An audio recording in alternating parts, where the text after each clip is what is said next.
You're still watching the Saturday Breakfast Show. Of course, this is the entertainment segment. My name is Theophilus Elema, and I'm with my co-host as every time I'm always with her. She's always a delight to be with Adebanke Odunui. How are you doing? I'm fine, thank you very much. How are you doing? I'm delighted to be I here. see you are very pumped this morning. You want to talk about documentaries in Nigeria, so we can't wait. But you know, it's not an easy thing to script a documentary, talk less of shooting a documentary. It's not. It's not. And so we have a documentary filmmaker who will be talking to us about using his craft to change several misconceptions, especially in Nigeria. Of course, he's doing a documentary called Anathema, which we just played some minutes ago.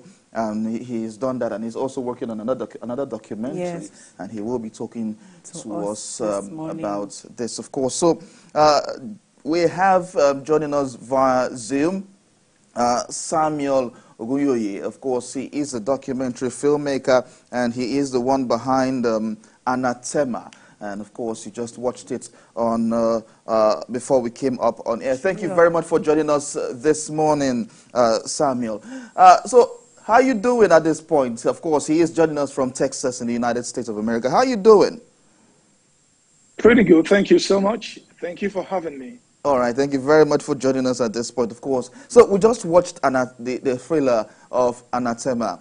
That's just one of the several documentaries you have done, and it talks about the Celestial Church. Now, why did you decide to do this Documentary.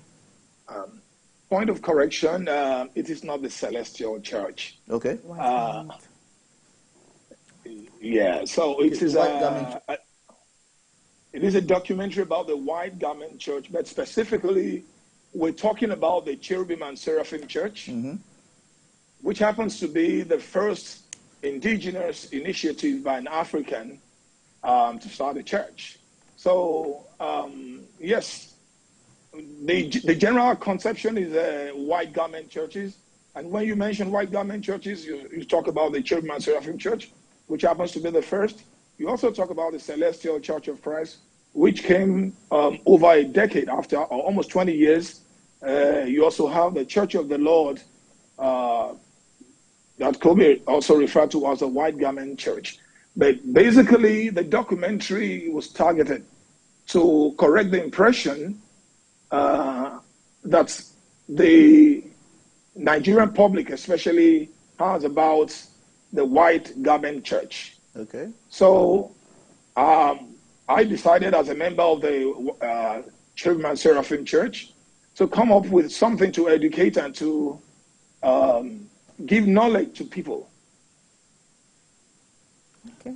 All right, so this is to give knowledge to people, of course, and I am aware that you are currently shooting Baba Ladura movie as well. Of course, excuse me, Tunde Kelani is involved in this, but how important is it to document our history via documentaries and films? Well, as you know that when you talk about documentary, you're talking about a very unique avenue for the storyteller to come out and inform the public about the things they lack knowledge about. So documentary is very, very important, especially in our own case, where our church has been damaged with a barrage of negative publicity. And we decided the best way to start to correct the impression about the white garment church is to come through a documentary. And you know, documentaries are for keepsakes. When you have documentary, you know that you do a lot of research. You meet a lot of people who know about the history of the subject that you are talking about.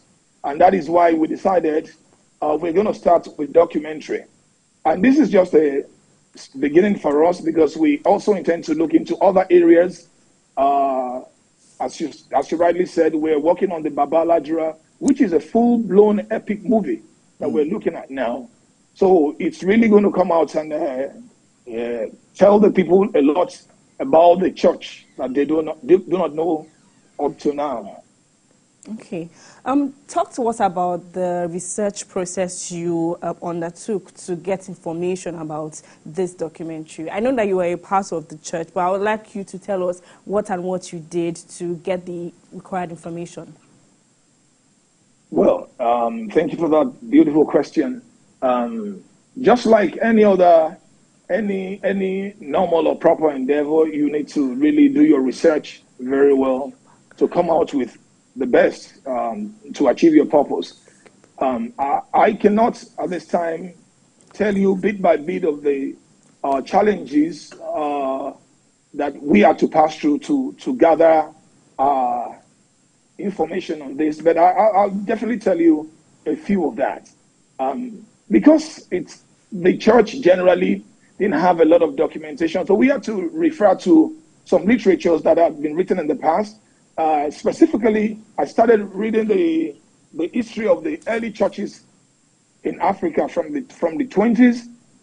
Aside from the Orthodox churches, there is a professor in Ife called Professor Akiamoya Jowo. I read his book first, and I started to see his perspective and his documentation of the Cherubim and Seraphim Church, called the among the Nigerian movements then. So I had to look for that book. It was so scarce, and would you believe that there were only 2 copies of that book on the net when I started? Really?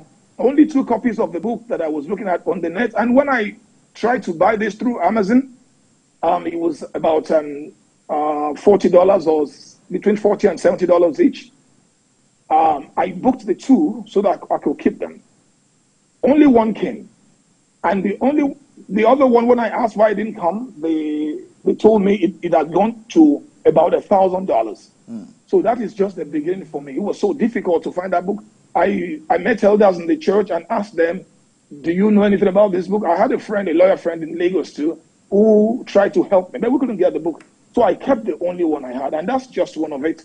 And now we're doing a documentary on a church that was birthed in Ikare, Ondo State.